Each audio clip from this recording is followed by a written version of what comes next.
Hello Gobs and welcome back to another episode of RPG Stories. This is my series where I go on the RPG horror subreddit and other places. Okay, I have my own subreddit, so if you want to upload your own stories, go check it out. Everything's in the description below because you can also send me an email or any other place that you would like that I have listed. It's mainly just my subreddit and my email. I don't think there's actually is any other place. There's a Twitter. Twitter don't let you type nothing. You gotta pay premium for that. So if you have premium, then I guess shoot me a tweet. But I am going on the RPG horror subreddit. I'm reading some stories, and I'm going to try my best to give some equal advice to everything, give my thoughts on the stories, and possibly what I would do to improve my situation if I was in the same situation. And before we get into these stories, let's talk about our disclaimer. These may or may not be real. In fact, I think I read a fake one on my episode last week, so go check it out. But even if these are fake, I say it every time, they still make good stories to give advice on. And let's get into this title so we can get into today's episode.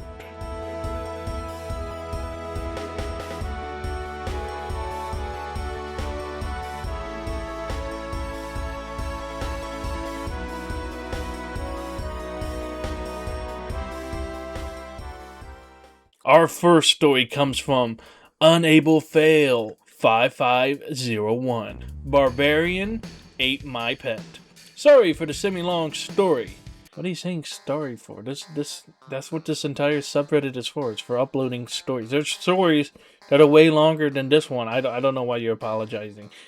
It's literally made for stories. Why would you apologize about your story? Continuing on. I'm in this campaign with my roommate, friend, and her boyfriend who is DMing it. It's his first time running one and our first time playing. His brother, who's been playing for years, is in the party and he's kind of rude about the game. He constantly corrects everything we do. He tries and succeeds on overriding whatever the DM says. Everyone hates him and his character, and I'm about the only one nice to him. Well, apparently your DM is also really nice to him. Bending over backwards, letting... You telling me this DM don't have a backbone? They're just... Man, why am I talking so exuberantly? Haha, I'm the Goblin King, I have big words. But why is this DM bending over backwards or letting this one player correct everything I know? It's like a Nepo baby, basically. Nepo baby, but for D&D, I guess. Let's continue reading. However, 2 sessions ago, I had acquired 5 giant rats, and the DM had allowed me to spend a day and long rest bonding with said mice. They all had cute names and color-coded ribbons. Aren't mice and rats completely different, guys? Am I wrong about that? Is a rat a mouse? Is a mouse a rat? Aren't they 2 different things? I know they're both rodents, but aren't they different? Maybe not. Correct me in the comments below. I mean, I could easily look it up, but how about I have you guys tell me that I'm wrong? Well, last session we woke up from a long rest and immediately went straight to the mission. I didn't realize that one of my rats, who was with us last I checked when we long rested for the night, was missing. The barbarian had made a previous comment about naming them dinner, so I turned to him and asked what he did to my pet. Apparently, last session, he texted the DM, and DM let the barbarian roll to kill and turn my rat into jerky while I was sleeping. Even though I was an elf and didn't need to sleep, so I spent the majority of the time bonding with the rats because that's what me and the DM had agreed on moments before. Why did I read that all broken up? Nothing was mentioned when we woke up. No roleplays allowed or encouraged because the DM tends to get upset and impatient when we want to play our characters, so since he didn't say anything, I didn't think to ask if all my pets were still there. He gets upset about people role-playing in a tabletop role-playing game. I don't think TTRPGs is for this DM, with how easily he gives up to the brother and just letting the brother run all over the place and do whatever he wants, and getting upset over players wanting to play out their characters? What? Let's just finish it. I'm a druid whose biggest flaw is needing to adopt any loving animal I can see. And I'm scared that he's also going to try to eat my Hulk, who's my animal companion in game, because the DM said okay. As a first-time player, this really makes me not want to play anymore, but I've always loved the game, and it sucks this is the group I ended up in. Well, luckily we have a fantastic method of just leaving. Although you can't always just leave and find a new group because a lot of people tend to be stuck in the middle of nowhere where there are no other groups available. But that's why we have online D&D. Although not everyone has the proper equipment. I mean, you can quite literally just use your phone and all you need is a computer that can run Discord and you can play online TTRPG. But that's besides the fact. Not everyone has that available to them. So saying, oh, just leave and find a new group isn't always easy as it is to say. But literally, that might be the solution here. If the DM and the brother are ruining the game so much to a point that it's causing you to have a bad experience about the game overall, then maybe it's time to leave the game before you develop a hatred for it. Okay, you know what they say, no D&D is better than bad D&D, okay? I say no RPG is better than a bad RPG because everything's equal, okay? There's way more than D&D out there. That's all I want to say on that fact. But going back to the story, again, the DM is just letting the brother just run all over the place. Or just him, he doesn't have a backbone to tell his brother no. Another method, instead of just straight up leaving, is you could attempt to talk to the DM about this, okay? Explain your feelings. Maybe even get the brother involved. I don't know. We're not there on the scene. We don't know what's happening. We don't know how the relationships or anything are, or how well the OP knows everybody else, okay? I mean, they gave us a roommate, a friend, and their brother, and whatever else. But, you know, we're not there in the present, so it's easy for us to say, just talk about it. Well, sometimes some people just, you know, they can't talk about it. So, you know, it's just better to leave. I mean, it's not going to improve if you don't talk about it. And if it doesn't get better, then you might as well leave instead of just sticking around in an awful game. I think this is quite literally what I said in the last time I recorded, and I just ended up talking myself in circles. But no, that's about it. I know I say it all the time, either leave or talk it out, but that's literally what, I mean, what do you want? Do you want to solve it in-game? I mean, sometimes that can work, but most of these issues tend to do better if you just talk it out or just avoid it entirely. So, let's move on to our next story to see if anything changes. Our next story comes from 000 Lep Lep 000. Is it ooh, Lep Lep, ooh? Is that how you say it? I don't know. You see it on screen. Let me know in the comments. Ooh, Lep Lep. We're just going to call it Lep Lep. Other player says I'm playing my class wrong. I remember picking this one because people were having a fight in the comments on the Reddit post, so I think this will be fairly interesting to look at. Well, I guess for me it's again, but for you guys it might be new, so let's look at and see what is causing a commotion. I made a Starfinder character that another player in the campaign hates. I thought it would be pretty funny to make an antisocial rogue android that watches videos on its comm unit. Pretty much an iPad kid. I can't eat a meal without watching a video. I only eat junk food, and I listen to music most of the time. Do the androids in Starfinder eat? I guess they're just humanoid robots, so I guess they can have parts that let them eat, I suppose. I know I keep saying this, but if you know more about it, let me know in the comments. I like reading comments from people about all sorts of stuff, so just leave whatever comment you want. It definitely also doesn't drive up video engagement or anything. During the diplomacy parts of the campaign, or anytime my character isn't really doing anything useful, I'll be playing games or watching videos on my comm unit. Sometimes I'll make a reference to real-world pop culture, but modify them to fit in the Starfinder setting. Like, hey, have y'all seen the music video with the Vesk women swinging on a wrecking ball? And it usually gets a good laugh out of everyone. As the player, yes, I am engaged with the campaign, but my character might seem disengaged, bored, or uncaring, which is completely fine to play it this way. They haven't said how many people are in this campaign yet, but I mean, I know it because I read it. But later on, when we find out how many people are in it, because the last time when I recorded this, I said that you can play these type of characters. It sucks if it's in like a 3-player party, so only 2 players are interacting in character, while the third one's just a silent nothing, and that can be really hard to play. That can be quite annoying. But when you start to have a 4-player party or even a 5-player party, then these characters tend to work out better, which, as you'll see, this is a 5-player party, so, or was it 6? I don't know. We'll just keep reading. I'll save my comments for later. Now our other player, Logan, loves rogues. He almost always plays rogues in any TTRPG, but he wanted to try something different. Since he wasn't playing the rogue, he started telling me that I was playing mine wrong. He claimed the rogue has to be attentive at all times, and instead of watching videos, I needed to be scanning the room for threats. He also said it was BS that I had the highest initiative modifier, since I don't pay attention. I tried to explain it's all flavor and it doesn't have any effect on gameplay, so what if my character is a bit quirky? He said it's immersion breaking. What do you guys think? Edit. Since this got brought up a lot, no, I was not playing my character in an annoying way.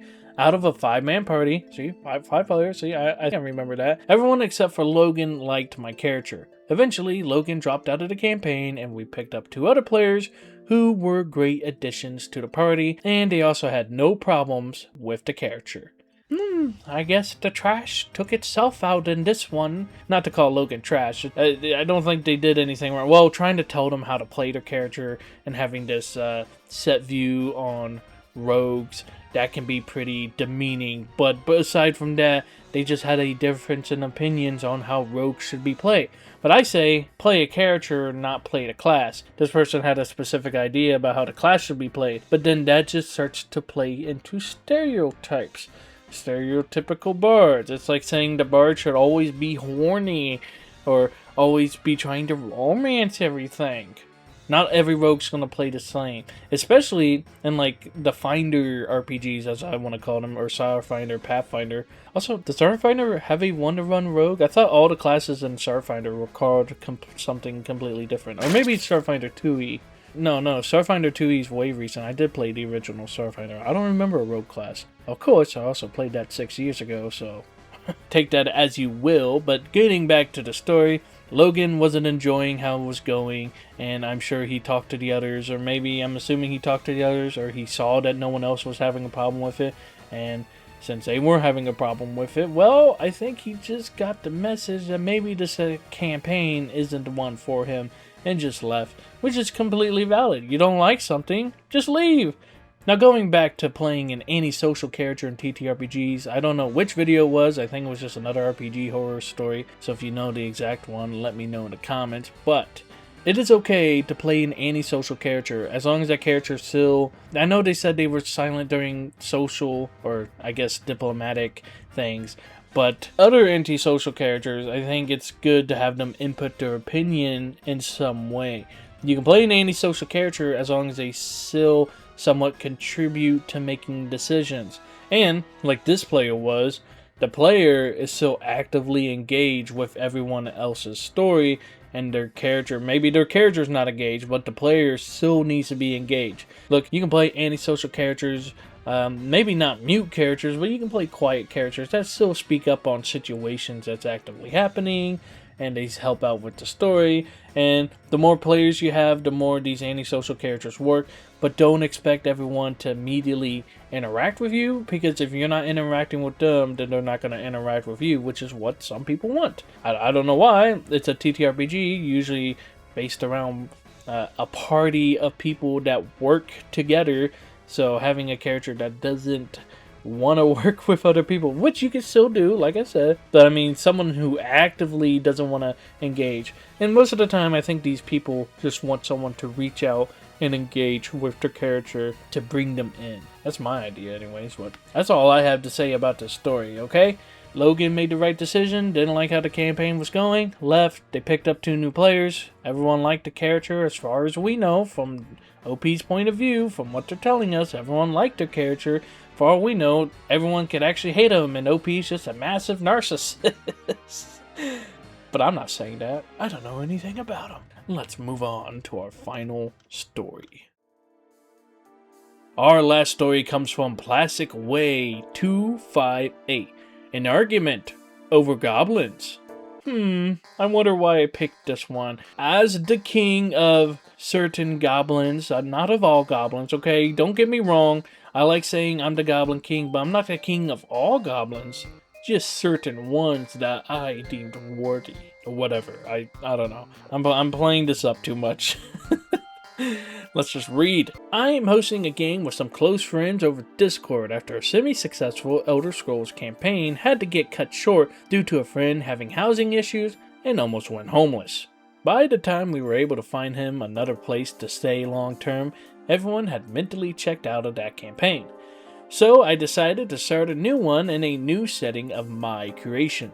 Recently, this friend, who I got into D&D through Baldur's Gate 3, brought in another player from his main group to join this campaign. She wanted to play as a goblin sorcerer. I tried to politely tell her that in this universe, goblins are not sapient creatures and are essentially the equivalent to orcs as chimpanzees are to humans, having the knowledge to make tools and other simple machines, but are nowhere near the cognitive function of an orc, dwarf, elf, human, etc. I do this because I like being able to keep goblins around as an easy low-level enemy, while also not having to deal with issues like this. The new player got upset with me saying I was hindering her creativity. She also claimed that I was being racist by reducing goblins to that level. I said I didn't think that it was racist, considering that goblins aren't real, and as far as I know, aren't based on any real-world racial stereotypes. Do I agree with keeping them as non-sapient creatures? Is this not fantasy where you can deploy an infinite amount of different type of low-level enemies? Why do you have to keep it for goblins? Like, I understand the reasoning. Okay, it's their world. They can do it however they want. That at the end of the day, that's what it's going to boil down to. It's going to be, it's their world, and if that's what they want, then that's what they are going to do. But personally, I think they should be a bit more open-minded. Call it a bit biased. I think I would say that about any type of race that you're gonna take and make non-sapient when usually they are sapient, okay? It would be like taking merfolk or whatever you want to call it, lizard folk too, and just making them mindless creatures that they can't make players out of. Because to me, it feels in the same way as bandits. Because any race can be a bandit. And bandits are also low-level enemies, but any race can be a bandit. So any race can inherently be low-level and be evil. Now again, goblins are like the stereotypical low-level RPG enemy in like most settings or even video games and stuff like that. But when it comes to the TTRPGs, you can have goblins that stand out from all the others. Because I'm thinking humans can be good, but humans can also be bandits and can also be evil. Goblins can also inherently be evil, but you can still have good goblins too.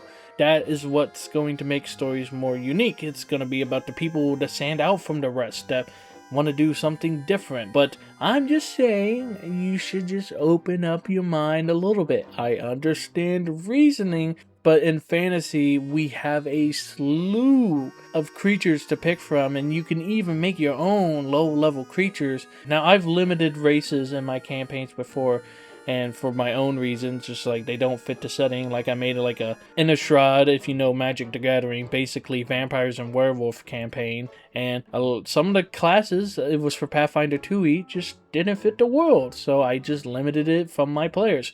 But I am not opposed to letting my players pick those options if they want to and give a good reason. It's not everything has to be set in stone, and sometimes it can just be as easy as writing just a little bit extra lore or changing some of the lore around just to make it work. But I went on a side rant here. Let's continue reading.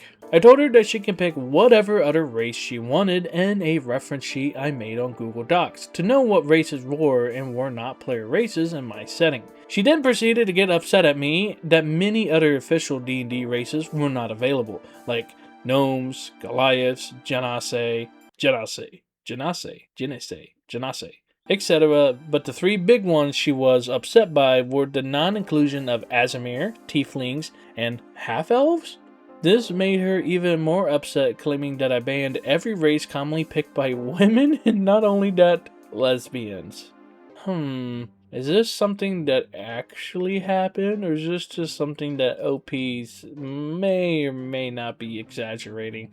I'm not gonna say OP is inherently wrong, but I mean, dang, those are a lot of races being cut off. I mean, yeah, I can see Goliaths and Genesee and Azimir, but if it's a D&D setting, which they said it was of their own creation, they didn't say it was D&D, it just, I'm assuming it has D&D races, but gnomes, tieflings, and half-elves? I mean, some settings have it where elves can't reproduce with other races, they can only reproduce with other elves, so not having half-elves, that can make sense. But gnomes?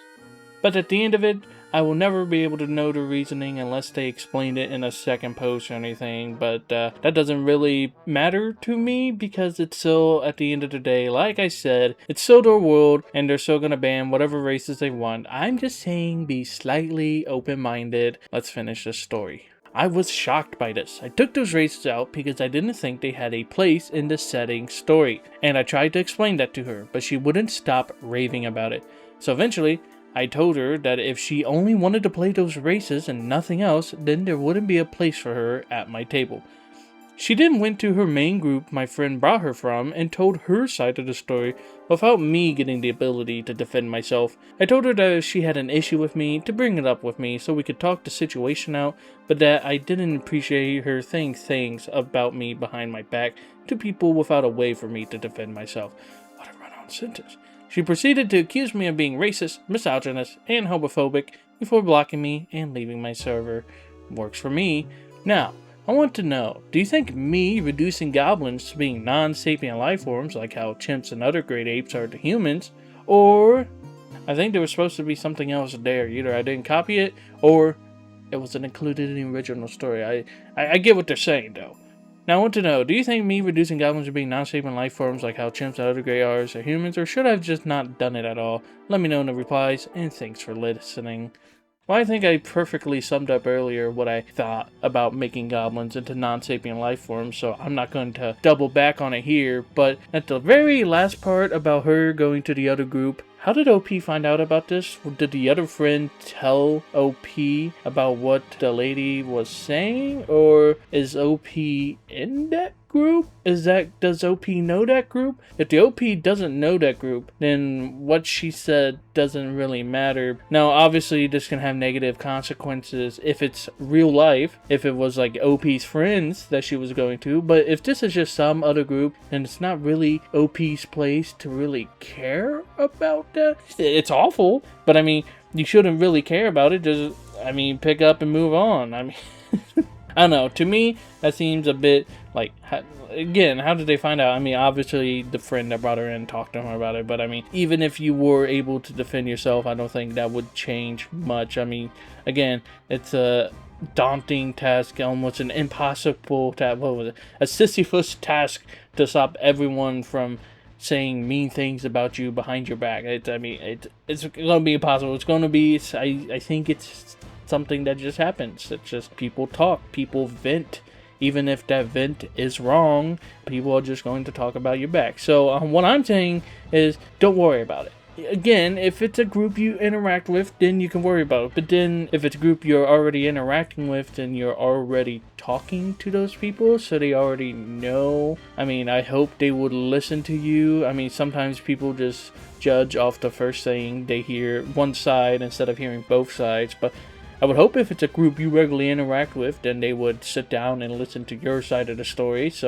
But at the end of the day, OP, all I'm saying is be a bit more open-minded about your race selections. It's not, like I said earlier, it's not that hard to change some lore around. Like, sometimes I understand you have a very set stone and reason why race isn't playable. Like, maybe something happened to the dwarves, like in Skyrim, like in Elder Scrolls. Maybe all the dwarves went extinct a long time ago, and that's why no one can play a dwarf. But again, you can kind of have this thing, like maybe it's a dwarf that's been sent to the future or something. I don't know. I think there's a lot of ways that you can kind of work in player characters to be in there. Like I said, I used to be super hardcore about banning races, but certain races don't work. Like in my Innistrad one, the people hate the undead, so I wouldn't want someone to play a skeleton because they're just going to constantly be outcast. And you can still make it, I think even then you could still make it work. Like, what if they use minor illusion magic to make themselves look human? And then it could create stories where if they get found out in the town, then they get kicked out of that town. But I tend to want to try to avoid stuff like that, or at least I did want to avoid stuff like that. I think I'm pretty cool with it now. I think if you give me a valid enough reason to play a race that I didn't originally have available, if you give me a valid enough reason, then I can make that race available. So I wish everyone kind of had this open mind when coming to it. But obviously, at the end of the day, it's always going to be what the OP wants, and the player should respect that. Here, instead of calling them names or whatever, just go, okay, I can't play those races. I'm not going to be able to. I'm not going to be able to change OP's mind. I'm just going to leave because it's just a side group, right? It's not even your main group. If this was your main group, it'd be different, but it's just a side group where you're going to play another game. Just leave. Of course, this is all from OP's side, so maybe OP actually said some other stuff that led to them being called this, but that we'll never know unless the girl uploads her side of the story. Hey, if you're watching this and you're on the other side of the story, let me know. It'd be very interesting to have that on the channel. I wonder if an RPG horror story channel has ever done that before. Like, they read a story and then someone in the comments was like, hey, I was actually the other person. But again, that's going to be very hard to verify. Like, you hope people don't lie, but it's the internet. Anonymity, whatever, you don't know who's who. So someone could easily just make up that they were the other person in the story. But man, it would be so cool to get both sides of a horror story, just to, you know, get both accounts and then compare them to each other. That'd be so fun. But not a lot of the stories. Sometimes you can just be like, okay, yep, that's kind of weird, just from the story alone. But again, this is all from one person's point of view. So with that, I think that's a good place to end it. I feel a lot better about this than I did last time. What do you guys think? Did you have a favorite story? What would you do in this situation? Let me know in the comments below. And thank you, OPs, for uploading your stories and hopefully allowing me, to read them on the channel. Again, if you don't want me to read it, then just let me know and I will remove it from the video, okay? No big deal. But thank you for making it this far into the video. If you enjoyed it, consider leaving a like, maybe subscribing, and all the other YouTube shilling to promote the channel. Ooh, I am like everybody else. I am but part of the sheep and part of the crowd. Despite being a king, my crown is only as tall as my ego. I don't know what I'm saying anymore. I shut everything off and now it's starting to get hot, but not nearly as hot as last time, so stay cool, everybody, and I hope you gobs have a lop of a day. May your adventures be open-minded and available to change.